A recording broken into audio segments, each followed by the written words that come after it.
coming to you live from Baku in Azerbaijan. My name is Atim Tongana. Hello and welcome to Daybreak right here on the A News channel. Let's see your headlines. US President Donald Trump meets with Zelenskyy and Netanyahu as the wars in Ukraine and Iran continue. US says Iran launched ballistic missiles at American forces in the Middle East in a surprise attack. Japan's earthquake death toll rises to 13 as rescuers race to find survivors trapped in a collapsed mall.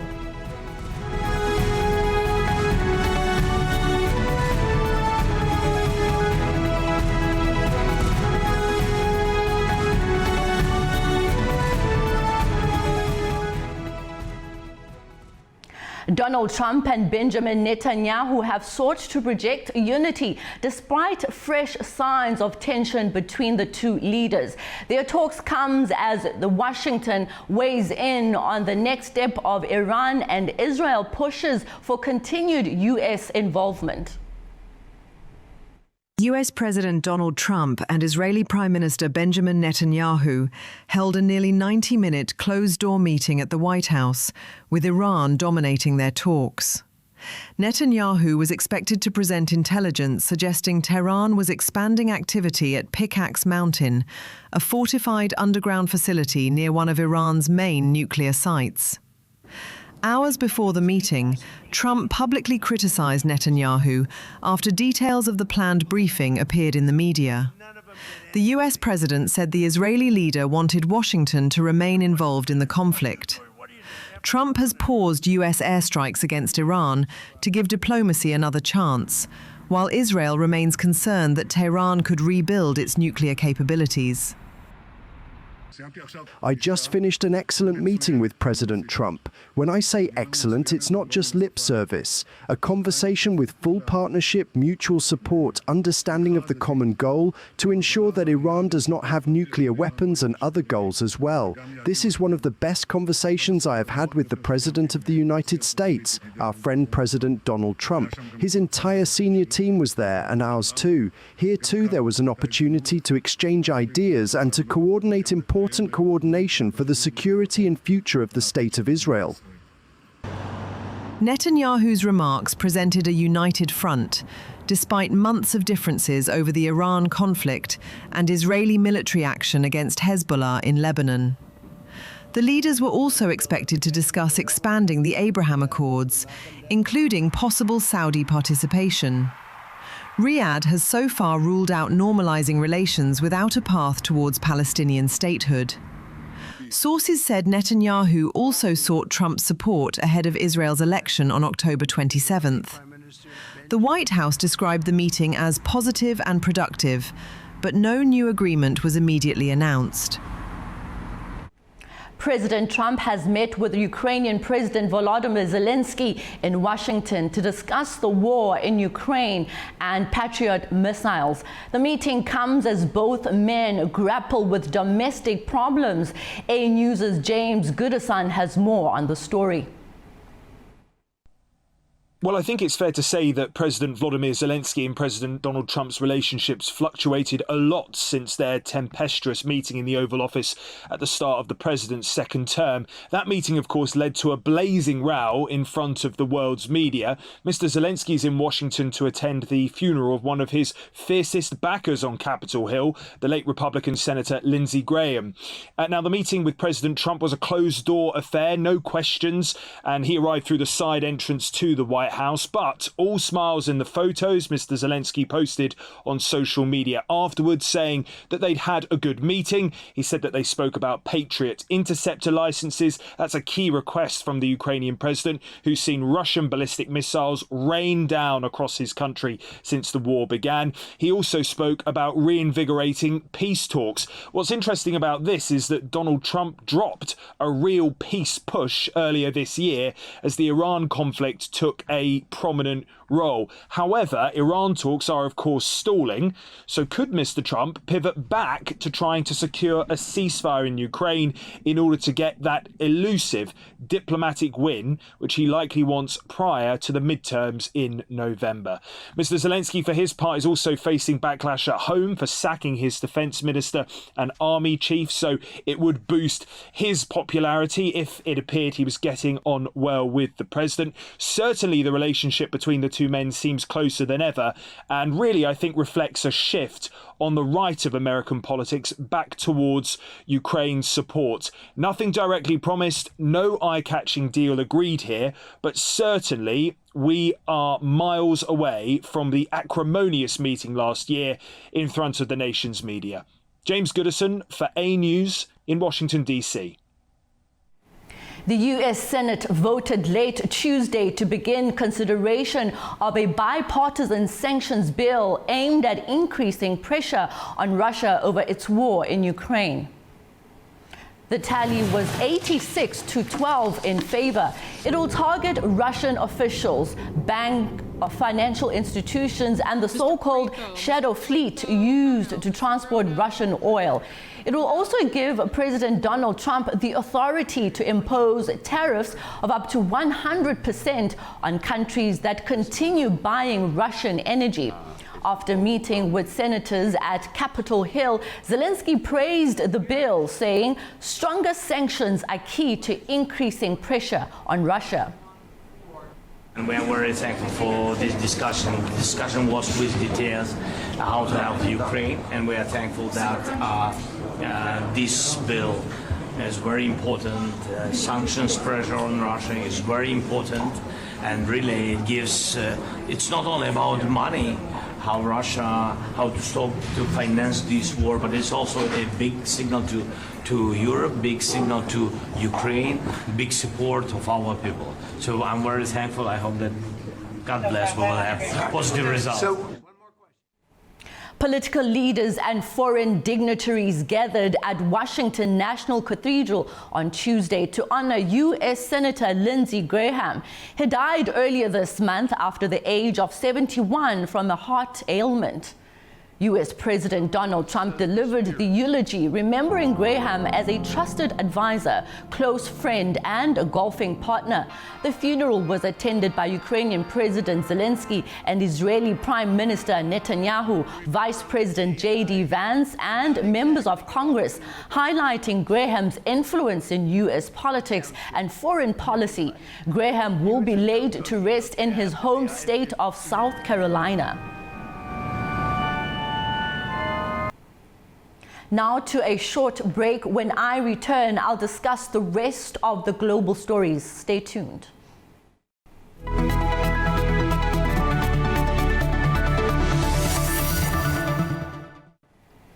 A sharp escalation in the Middle East has shattered a brief lull in tensions between the United States and Iran. Washington says it intercepted an Iranian missile attack before launching retaliatory strikes along Saudi Arabia, raising fresh concerns over regional stability. The United States says Iran launched multiple ballistic missiles at American forces in the Middle East in what it described as an attempted surprise attack. According to US Central Command, all of the missiles were successfully intercepted and no target locations were disclosed. In response, US and Saudi Arabian forces carried out strikes on what Central Command called Iran-aligned terrorist logistics and weapons sites in eastern Iraq. Washington says the operation was a direct response to more than 30 drone attacks over the past 72 hours, which it says were directed by Iran's Islamic Revolutionary Guard Corps. Central Command warned that Iran and its allied groups must stop the attacks or face further military action. Iran has not yet commented on the latest developments. Earlier in the day, Saudi Arabia said it had intercepted drones targeting petroleum facilities in the country's eastern region. The renewed exchange of strikes comes just one day after US President Donald Trump spoke of what he described as very friendly negotiations with Iran. The latest military action ends a 3-day pause in fighting that had raised hopes for diplomacy. That pause followed nearly 2 weeks of US airstrikes in southern Iran, which Washington says targeted tunnels and bridges. Despite talk of possible negotiations, major differences remain, particularly over the Strait of Hormuz, while Tehran continues to deny that any formal talks are taking place. Moving on to the fires in France, more than 4,000 new evacuations were ordered in France's Gironde region on Tuesday as new pockets of fire restarted in the embattled area. There are further fears of the situation worsening as fresh heat wave is due to hit the area around Bordeaux on Wednesday, with temperatures in excess of 40 degrees Celsius. Ross Collins reports from Bordeaux. Well, I'm here at an evacuation centre in Bordeaux where hundreds of people continue to be cared for around the clock after having been forced to leave their homes. There was some good news for some of the people here on Tuesday. They were allowed to return home after their houses were declared to be in a fire-safe zone. But there were also thousands more evacuations in an area far to the west of Bordeaux. So it shows that the situation remains very challenging. But the biggest issue potentially on Wednesday is going to be the high temperatures here, around 42 to 43 degrees Celsius. Another heat wave pummeling the region. The ground is very dry. We've had the extremes of weather this year, a very wet winter, spurring lots of growth of grasses, which have then been turned tinder dry by successive heat waves. This is the fourth such heat wave we've had so far this summer. So the challenge for the fire brigade is going to be to ensure that these high temperatures don't cause new fires to start or previously controlled blazes to reignite. Ross Cullen, A News, Bordeaux. Now, staying with those fires in Europe across, we look at Spain. Wildfires continue there to threaten parts of central Spain, with flames reaching residential areas and forcing thousands from their homes. Although conditions have improved overnight, officials warn the danger is far from over as another heat wave approaches. Residents of the central Spanish town of El Tiemblo watched as firefighters and volunteers battled flames that spread from a major wildfire into residential areas. Some homes suffered damage, while emergency crews worked to stop the fire from advancing further. Local volunteers also helped rescue animals, put out smaller fires, and distribute water to affected communities. They say a flame landed there and the house caught fire. My mother lives here. She's not here right now. I came running to see what I could do. They saved the house. It's unbelievable. The town is... You cannot be here.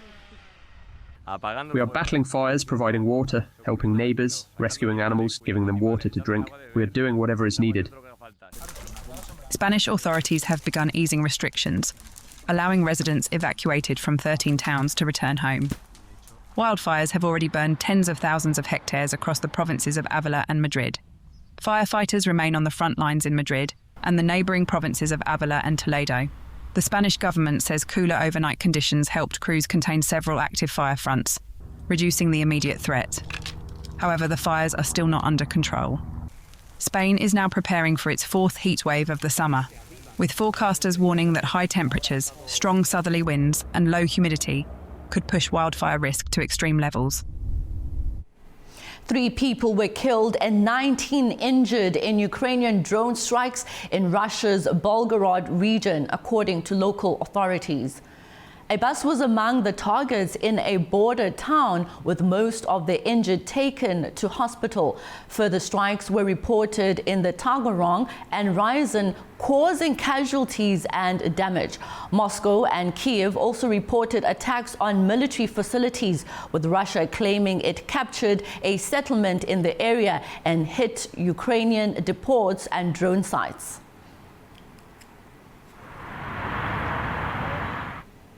A major blow to Russia's e-commerce sector is putting pressure on online retailer Wildberries and thousands of sellers who use the platform. Authorities are now looking at possible measures to help businesses recover after the destruction of several warehouses.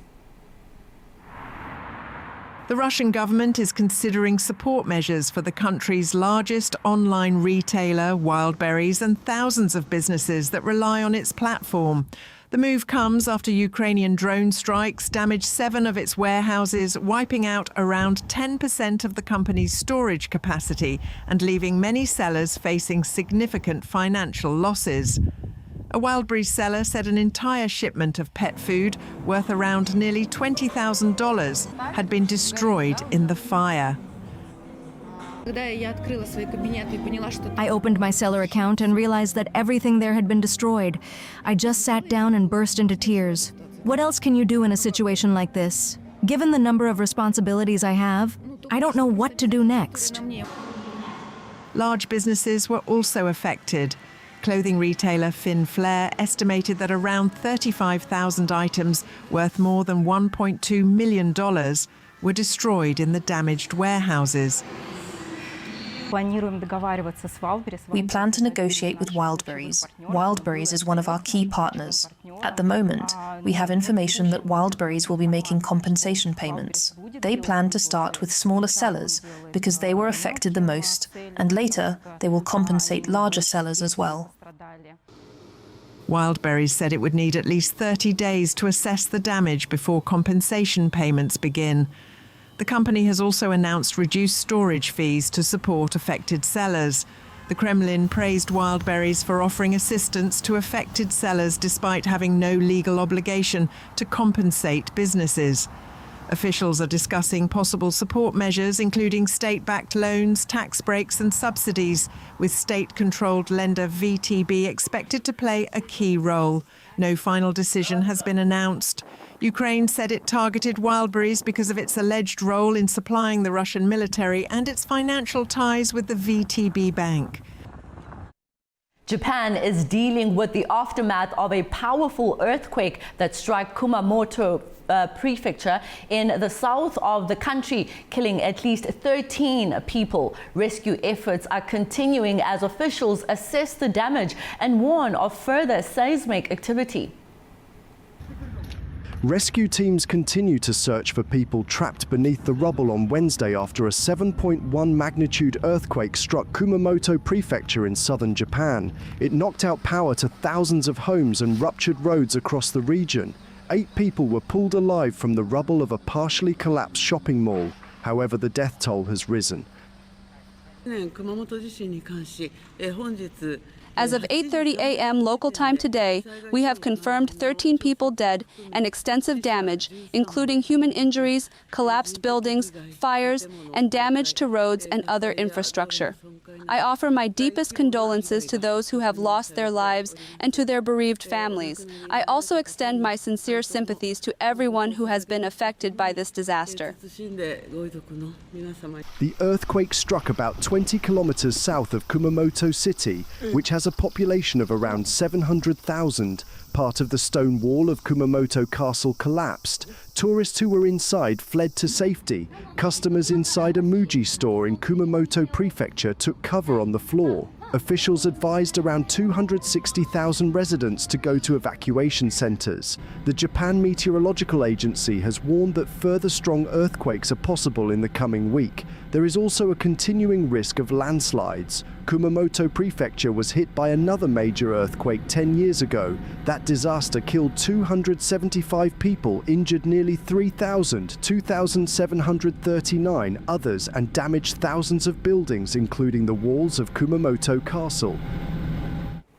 An Israeli airstrike has hit a mosque in Gaza City, triggering a powerful explosion and sending flames and thick smoke into the sky. The attack destroyed a mosque at the area and tents sheltering displaced Palestinians. The aftermath left hundreds of people displaced without shelter after their temporary encampment was destroyed. At least 1 Palestinian was killed and more than 12 were wounded.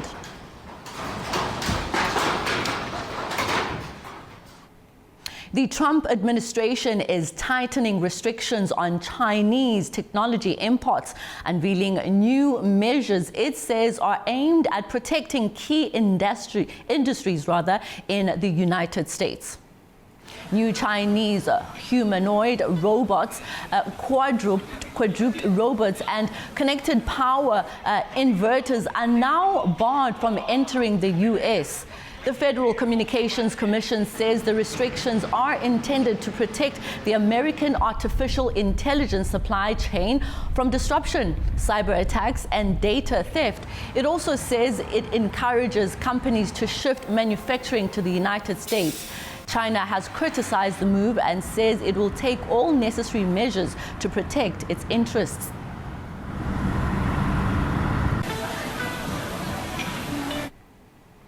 Beijing and Bratislava are looking beyond traditional trade, targeting closer cooperation in artificial intelligence, clean energy and investment.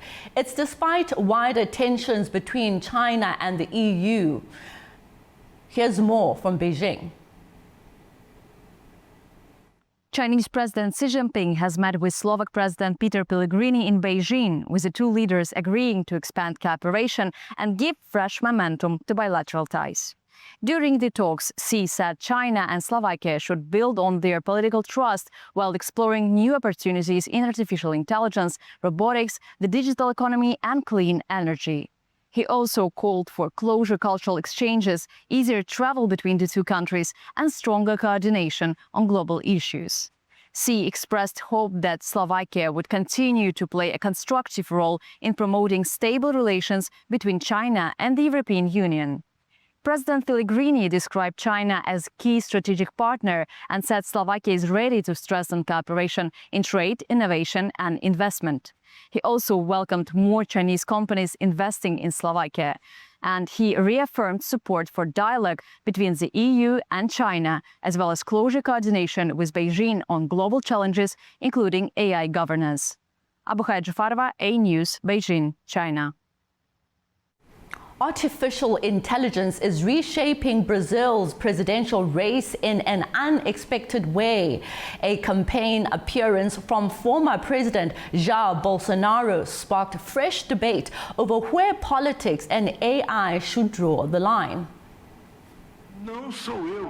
The virtual version of former Brazilian President Jair Bolsonaro made a surprise appearance at the launch of his son Flavio Bolsonaro's presidential campaign, despite the former president being under house arrest and barred from communicating publicly following his conviction for attempting to overturn the 2022 election. The appearance was quickly challenged in court after left-wing parties filed a petition on Sunday.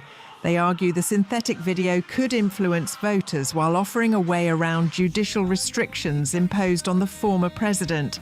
The episode also presents a challenge for Senator Flavio Bolsonaro's campaign against President Luiz Inácio Lula da Silva, who is seeking a fourth non-consecutive term.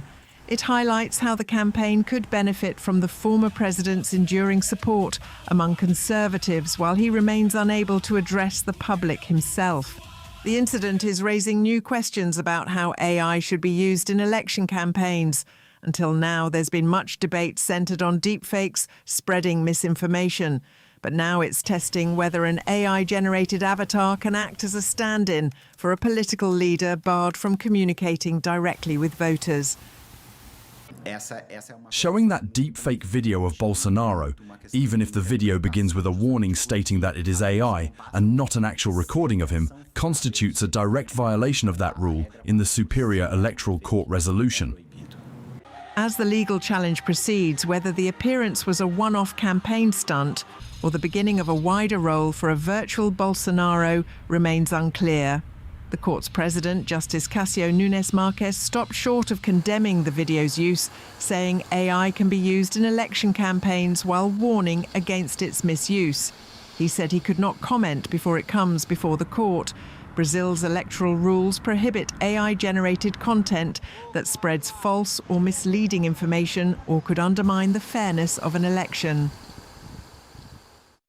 Now to Japan. The country is turning to an unusual solution as extreme summer heat raises concerns over a heat stroke. A single-person cooling booth installed at Maebashi City Hall, offering residents a brief escape from soaring temperatures. The Daybreak box looks like a vending machine, but inside it offers temporary relief from temperatures approaching 40 degrees Celsius. Installed in the lobby of Maebashi City Hall, the single-person cooling booth is available to anyone seeking a break from the summer heat. The Daybreak box was installed on May 25th. It was placed there as a result of a comprehensive partnership agreement between Maebashi City and a company called SDRS Inc., and it is scheduled to remain in place until the end of September. While the number of users was low initially, usage has risen to over 30 people per day recently as the weather has warmed up. Users sit on a built-in bench as vents direct air cooled to around 5 degrees Celsius towards the head, neck and shoulders. The booth maintains an internal temperature of about 15 degrees and automatically switches off after 20 minutes to prevent overcooling. The air blows from around the neck area and the breeze isn't uncomfortably cold. Since cooling the neck and limbs is said to lower body temperature, it felt incredibly cool and refreshing.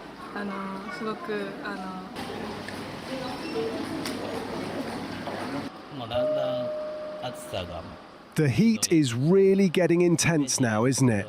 It's not just the humidity. There are days when the temperature climbs close to 40 degrees. Dealing with that kind of heat is a real struggle every year. Japan regularly records summer temperatures above 35 degrees, with some areas reaching 40. The booth will remain at the City Hall until the end of September, as officials assess its use during the hottest months. Over in Africa, Uganda is marking a significant milestone in its public health response after overcoming its latest Ebola outbreak. Officials say the country has successfully completed the monitoring period required by the World Health Organization. Uganda has declared itself free of the Ebola virus. Health Minister Chris Baryamunsi made the announcement on Tuesday. During the latest outbreak, 20 people were infected and 2 of them died. Uganda has experienced several Ebola outbreaks since 2000. Officials say the country has built up enough experience over the years to bring recent infections under control quickly. The declaration follows the successful completion of the mandatory 42-day monitoring period, which began after the discharge of the last Ugandan national, a locally transmitted patient, on the 16th of June 2026. Throughout this period, the Ministry of Health maintained intensive surveillance nationwide, and no new Ebola cases have been detected. The latest outbreak was declared in mid-May. 15 of the infected patients had contracted the virus in neighbouring Democratic Republic of Congo. The country remains the main centre of the outbreak, with more than 3,000 confirmed cases. The last Ebola patient in Uganda, a Congolese national, was discharged from hospital on the 22nd of June. Health Minister Chris Baryamunsi confirmed the date. It was earlier than the 42-day waiting period required by the World Health Organization to declare an outbreak over. Of the 20 confirmed cases, 18 patients recovered and were discharged from hospital, while 2 died from the virus. Both of those who died were citizens of the Democratic Republic of Congo. Officials say Uganda is vulnerable to Ebola outbreaks because of its tropical forests, which are home to fruit bats that naturally carry the virus. Ebola spreads through contact with infected bodily fluids and tissue. Its main symptoms include headache, vomiting blood, muscle pain and bleeding. On your lighter news this morning, hundreds of couples have begun married life together at a state-backed ceremony in northwestern Nigeria. Authorities say the program aims to remove the financial barriers facing vulnerable families and promote social inclusion. 300 couples have tied the knot at one of Nigeria's largest state-backed mass weddings in Kebbi State. The programme was organised by the state government and the Nafisa Nasir Charity Development Foundation to support vulnerable families, including orphans, widows and divorcees. Authorities covered dowries and medical screenings and provided household essentials to help the couples begin married life. By God, what we were given is a great help. Some people want to marry or arrange a marriage but cannot afford to do so, which forces them to delay it. Now that this opportunity has been provided and we were selected, we have benefited greatly from it. Another groom, Mustafa Mohammed, pledged to care for his wife and fulfill his responsibilities as a husband. Honestly, praise be to God. I will honor this responsibility in accordance with Islamic law. Marriage comes with obligations, including providing for my wife's food and other needs, caring for her upbringing and supporting her education. God willing, I will do my best to fulfill everything required of me. Organisers said every marriage required the consent of the bride, groom and both families, as well as the participation of a guardian approved by the bride's relatives. The initiative aims to ease the financial cost of marriage while promoting family values and social inclusion. Now to a quick break. When we return, I'll discuss the key regional headlines and I'll be joined by a guest to dissect these stories. Stay tuned.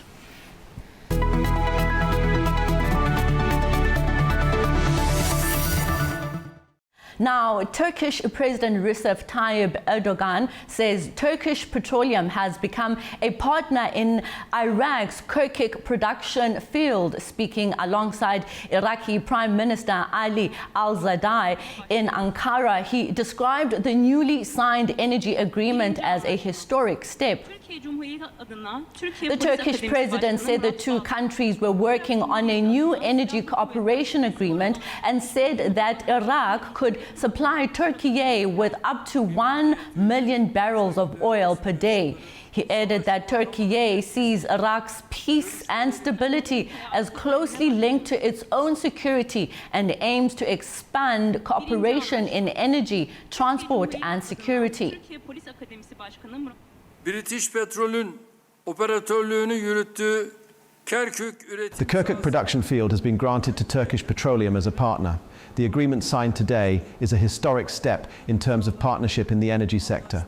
We are striving to ensure that our region is known not for war, terrorism and conflict, but for development, prosperity, peace and stability.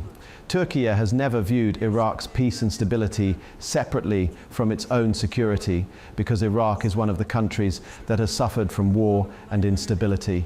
The Development Road project, which aims to connect the Gulf region to global markets through Iraq, has become even more important under the current regional circumstances.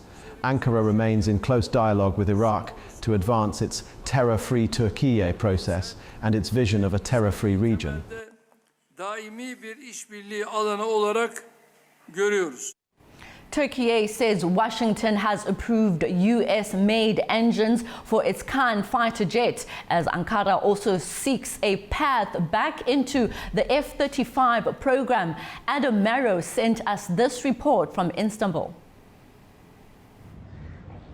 Turkey says the United States has approved the export of General Electric F-110 engines for serial production of its domestically produced Khan fifth-generation fighter jet. If confirmed, the move could mark a significant step in improving defense ties between the two NATO allies. The announcement was made over the weekend by Turkish Aerospace CEO Mehmet Demirolu at the Farnborough International Air Show in the United Kingdom. Demirolu said Washington had cleared the export of the US-made engines following a review process, removing a key obstacle that had clouded the future of Turkey's flagship combat aircraft program. U.S. authorities, however, have yet to verify the approval, and neither the State Department nor the Pentagon has issued an official statement. But if confirmed, the decision would be one of the clearest signs yet that defense cooperation between Washington and Ankara is beginning to thaw after years of friction. Relations deteriorated in 2019 when Turkey purchased the Russian-made S-400 air defense system, despite repeated objections from the United States. Washington responded by imposing sanctions on Turkey's defense procurement agency and expelling Ankara from a US-led multinational F-35 fighter jet program. U.S. officials argue that operating the S-400 alongside the F-35 could compromise the aircraft's sensitive technology.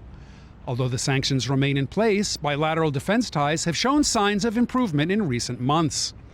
Washington has approved the sale of F-16 fighter jets to Turkey, while President Donald Trump has signaled his willingness to readmit Turkey to the F-35 program if outstanding issues involving the S-400 are resolved.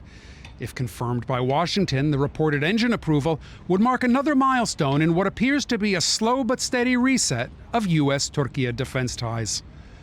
This is Adam Morrow for A News in Istanbul, Turkey. Tensions between Tehran and Kiev are escalating after a deadly drone strike on Iranian commercial vessel in Russia waters. Taraj reports from Tehran. Iran's ambassador to Russia, Qasem Jalali, has strongly condemned a recent Ukrainian drone hitting an Iranian vessel in the Caspian Sea at the weekend as a criminal act. He says the ship was totally commercial, carrying no military cargo. Speaking to a state IRNA news agency in Moscow on Monday, the envoy said it was justified to expect that Russia will retaliate because it happened when the merchant ship was in Russia's territorial waters.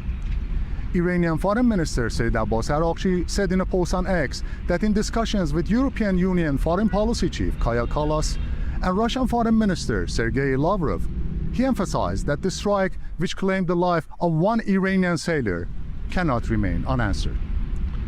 In the meantime, the Iranian embassy in Poland has issued a formal warning to Ukrainian leadership, stating that Tehran reserves the right to respond under the United Nations Charter. It said in a statement that Ukraine's president, Volodymyr Zelenskyy, is attempting to drag Europe and NATO into a military conflict with Iran. It also accused the Ukrainian president of exceeding his authority, warning that Tehran's restraint is not endless.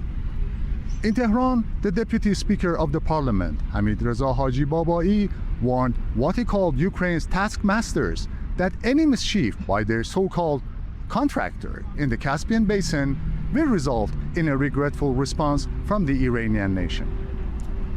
IRNA quoted the senior MP as making the warning to Ukraine and the countries that he said incited Kiev to carry out the attack in an address during a parliamentary session on Monday.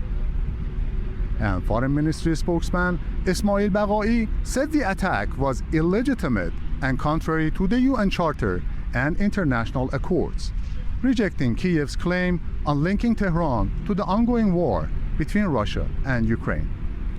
Speaking at a weekly press conference on Monday, he added that other Caspian littoral states have expressed their deep concern and stressed that Tehran will respond appropriately. Turash Shiralilu from Tehran for A News.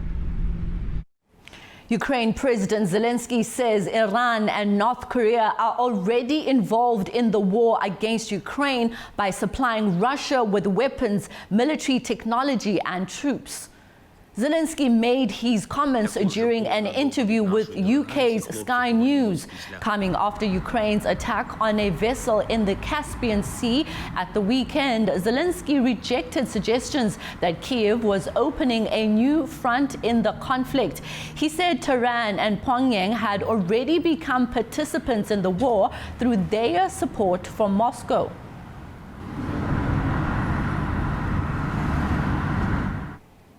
Russia's President Vladimir Putin made a phone call to President of the Republic of Azerbaijan, Ilham Aliyev. The leaders discussed key bilateral international issues, noting the constructive nature of Russia-Azerbaijan relations and intensified intergovernmental dialogue.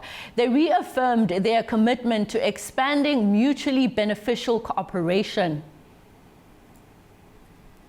Calls for independence referendums are intensifying across France's overseas territories as campaigners defend Azerbaijan-backed decolonization efforts and demand United Nations intervention. The diplomatic dispute over France's overseas territories is widening. Pro-independence leaders in the Caribbean and the Pacific are rejecting claims by French lawmakers that Azerbaijan is meddling in France's internal affairs. Groups like One SXM Association have issued statements defending the Baku Initiative group. They cite the UN Charter, arguing that self-determination is an international human right, not a domestic issue for Paris. Escalating the dispute, José Jean-Pierre, a political leader in Guadeloupe, sent letters to French President Emmanuel Macron and the UN Decolonization Committee. He challenged France's authority over the regions, noting that territories like Guadeloupe and Martinique were integrated into France in 1946 without public referendums. Alongside political grievances, activists point to severe economic inequality and a pesticide scandal that affected over 80% of adults in the French Antilles. The movements have laid out concrete demands: official UN fact-finding missions, recognition as distinct nations, and immediate referendums on independence. The organizations are pressing Paris to formally end its administrative control over the territories. Kabul and Tashkent are accelerating their economic partnership with new deals targeting trade, energy, and Afghanistan's largely untapped mineral wealth. Tamim Bahis reports. Afghanistan and Uzbekistan are moving to deepen economic cooperation following a high-level business forum and talks on investment in the mining sector. The two countries signed 22 trade agreements worth more than $200 million during the Afghan-Uzbekistan Business Forum in Kabul, according to Afghanistan's Ministry of Commerce and Industry.